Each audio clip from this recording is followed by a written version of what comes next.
Hello everyone. Jamón is the most expensive ham in the world. The price of a single leg can reach up to $12,000. That's why I'll be spending an entire year of my life making jamón in my attic. So let's see if it actually makes sense, or if it's cheaper to just buy one in the store. But first things first, we're heading to the market because making homemade jamón starts with choosing a pork leg. I picked the biggest one.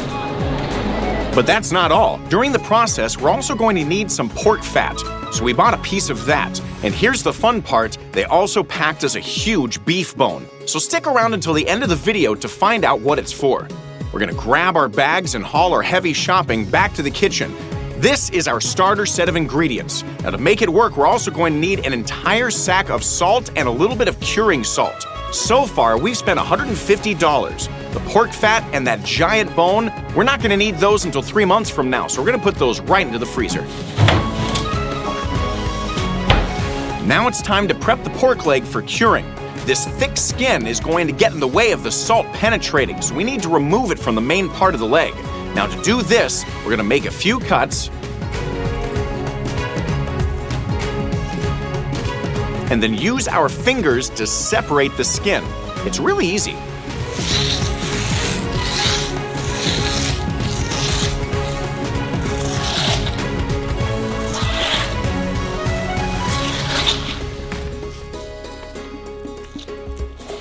All done.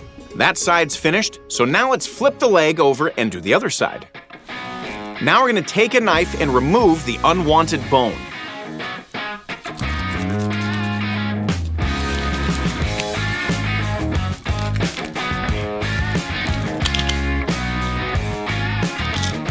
Then we're going to trim off the excess fat, and then finish by shaping the jamón so it has a perfectly rounded form. All right, this leg is prepped for curing. I decided to weigh it so that we can track how the weight changes at every stage of making the jamón. In its raw state, it weighs 20 kilos and 300 grams, so it's time to start the curing process. First goes in the curing salt. We're going to sprinkle this all over the jamón and rub it in. Curing salt kills dangerous bacteria and keeps the meat a nice red color.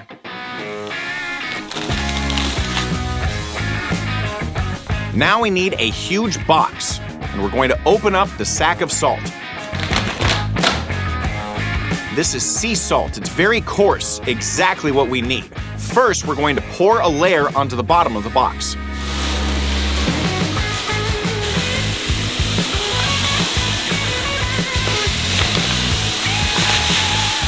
And then we're going to spread it out manually.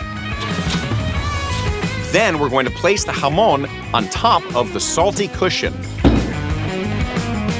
We need to make sure that there are no gaps underneath and that the salt is in full contact with the leg. Then we're going to pour the rest of the salt over the top. But one sack wasn't enough, so I bought a second one, another $20. We're going to top it off until the jamón is completely buried under a thick layer of salt.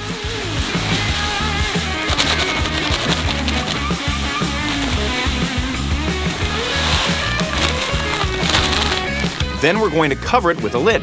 There must be a mound of salt left in the middle so that we can set a weight on top. Then we'll take the jamón outside. It's as cold as a refrigerator out here, so it definitely won't spoil during the curing. We're gonna place a heavy weight on top as a press, and then leave it like this for 1 month.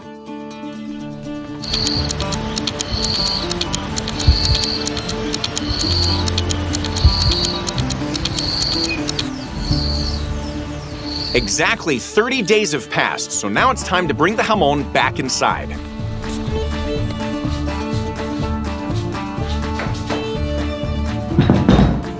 Let's dig it out and see what's changed.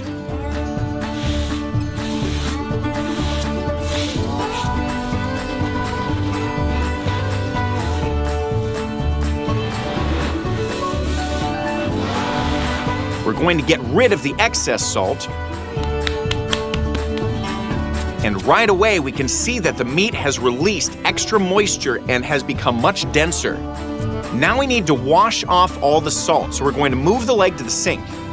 and carefully rinse away every single grain.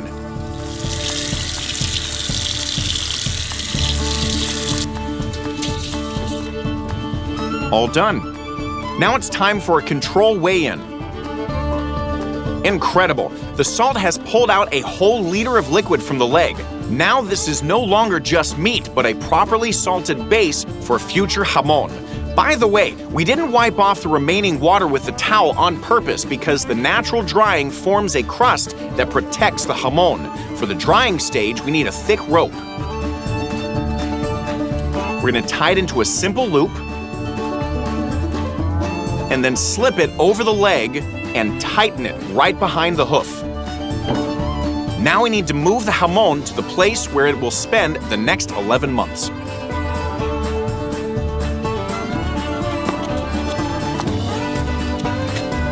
Up to the attic.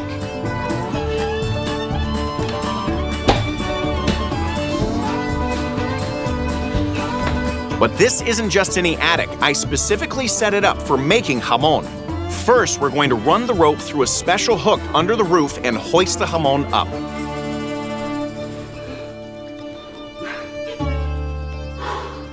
We're going to secure it at just the right height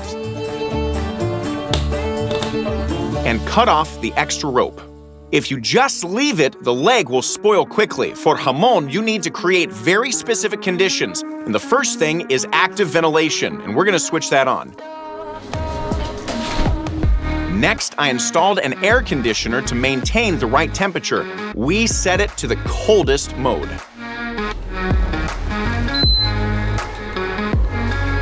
And the last condition is proper humidity. For that, we need a huge humidifier. To get it working, we're going to plug it in, pull out the water container, and of course, fill it with water.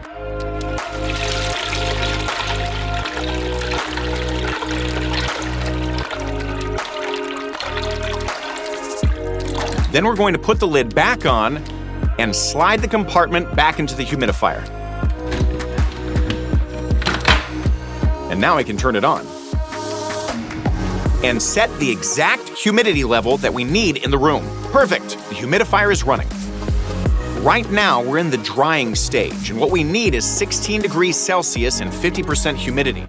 Once the ideal conditions are set, we're going to leave the attic, and we're not going to come back for 60 days.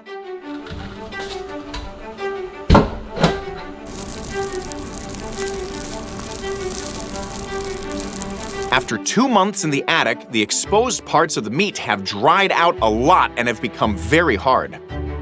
The leg has also started to develop the aroma of jamón, though it's still quite faint. To stop the meat from drying any further, we're going to need to take out the first package from the freezer. Specifically the pork fat. Using a knife, we're going to remove the skin,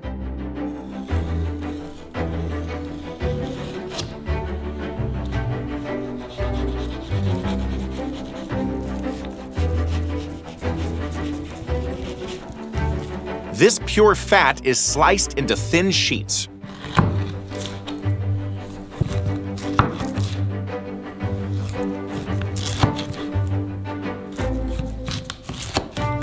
Then we're going to cut those sheets into strips and finally dice them into small cubes.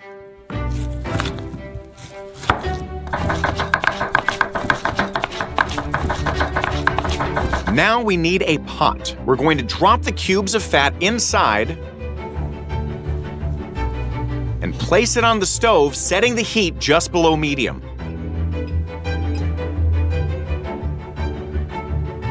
Our goal is to render out as much fat as possible, stirring occasionally. And after half an hour, it's all done. We're going to take the pot off the stove and set a strainer over a saucepan and pour everything into it. This will separate the crispy bits of fat from the liquid.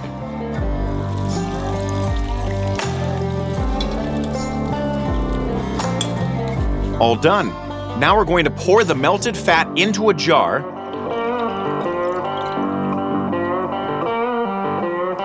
Close the lid.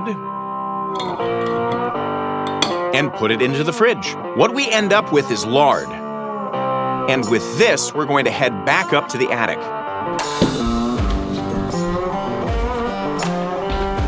We're going to open the jar and scoop out the soft, snow-white fat. It needs to be spread over the exposed parts of the meat so that they don't lose moisture too quickly.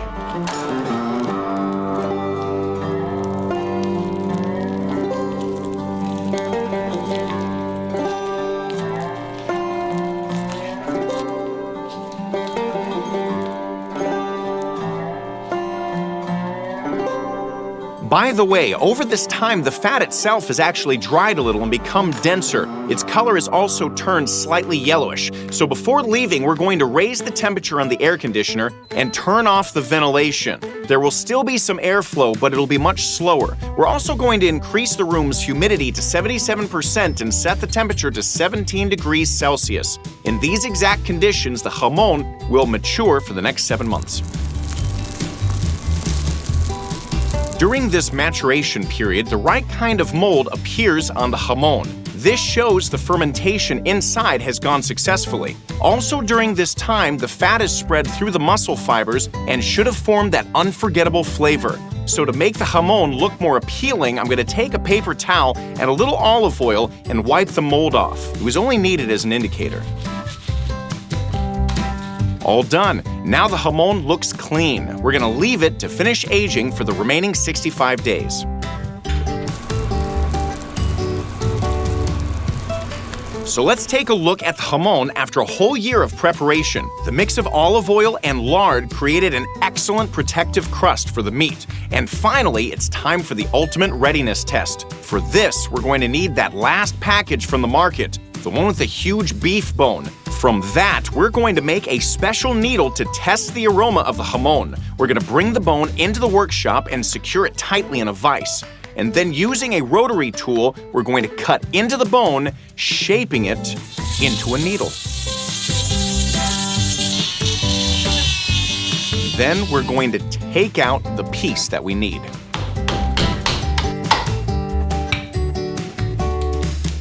We're going to sharpen it a little with the grinder.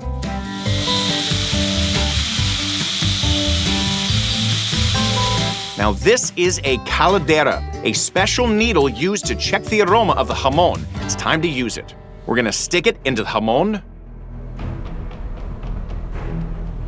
and test it.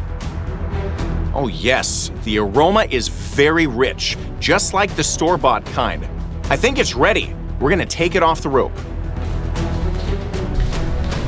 And now for the final weigh-in to see how many kilos the jamón has lost over the 11 months in the attic. Almost 2 kilos less. Now to test the flavor of our homemade jamón, we're going to set it in a special stand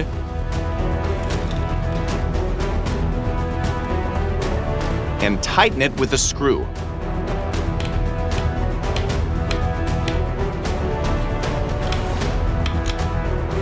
It feels surreal to realize that this process started a whole year ago, and only now is the jamón finally ready. Let's slice it. We're going to measure 2 fingers from the joint and make a cut at 45 degrees. And then we're going to remove a layer of fat to reach the meat.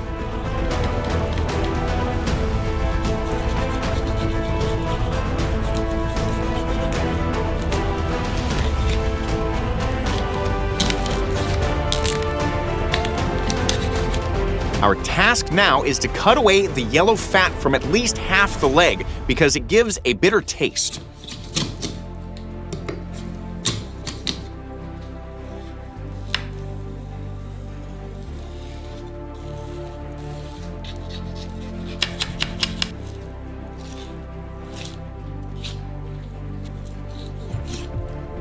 All done.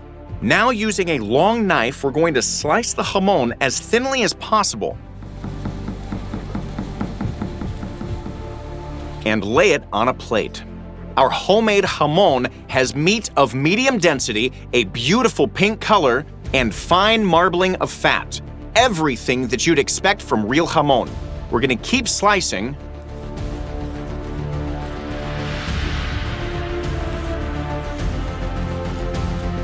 until the plate is filled.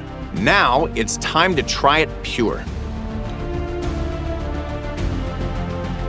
That's incredible. I can't believe homemade jamón has exactly the same taste as the store-bought kind. That means that making jamón at home really is possible. My favorite way to eat jamón is in a sandwich with cream cheese. That combination is perfect. I'm sure you're eager to know the final cost of making jamón at home and whether it's worth it at all. So the air conditioner turned out to be the biggest expense. It was $380.